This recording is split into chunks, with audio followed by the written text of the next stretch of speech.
নমস্কার, আপনারা দেখছেন খবর বাংলা। সঙ্গে রয়েছে আমি স্মৃতি। আরও এক ভাইরাল ঘটনা নিয়ে একটি ভিডিও ইন্টারনেটে ক্রমশ ভাইরাল হচ্ছে। এতে একটি নিষ্পাপ শিশুকে দ্বিতীয় তলায় টিনের পাতে ঝুলতে দেখা যাচ্ছে, যেখানে শিশুটিকে আশেপাশে বাঁচানোর অনেকেই চেষ্টা করছেন। মাটিতে চাদর বিছিয়ে দাঁড়িয়ে আছে কেউ কেউ, কিছু লোক জানালা দিয়ে তার কাছে যাওয়ার চেষ্টা করছে। অবশেষে শিশুটিকে নিরাপদে উদ্ধার করা হয়। ঘটনাটি ঘটেছে চেন্নাইয়ের একটি অ্যাপার্টমেন্টে।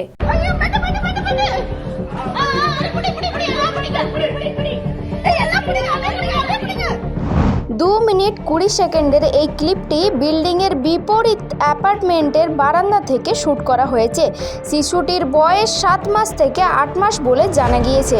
ভিডিওটিতে দেখা যাচ্ছে যে শিশুটি একটি নীল টিনের ওপর ঝুলছে। আশেপাশের লোকজন আতঙ্কে চিৎকার করছে। শিশুটির দিকে তাকালে মনে হয় যে কোনো সেকেন্ডে সে পড়ে যেতে পারে। একই সঙ্গে দেখা যায় যে মানুষ তাকে বাঁচানোর চেষ্টা করছেন নানাভাবে। বাড়ির ঠিক নিচে পার্কিং লটের কাছে ভিড় জমেছে। ইতিমধ্যে কেউ কেউ চাদর ধরে রেখেছেন, যাতে শিশুটি টিন থেকে পিছলে পড়লে সরাসরি চাদরে পড়ে যায় এবং আঘাত না পায়। নিষ্পাপ শিশুটিকে উদ্ধারের চেষ্টা চলছে। তখন তাকে তীরের কাছে পিছলে পড়তে দেখা যায়।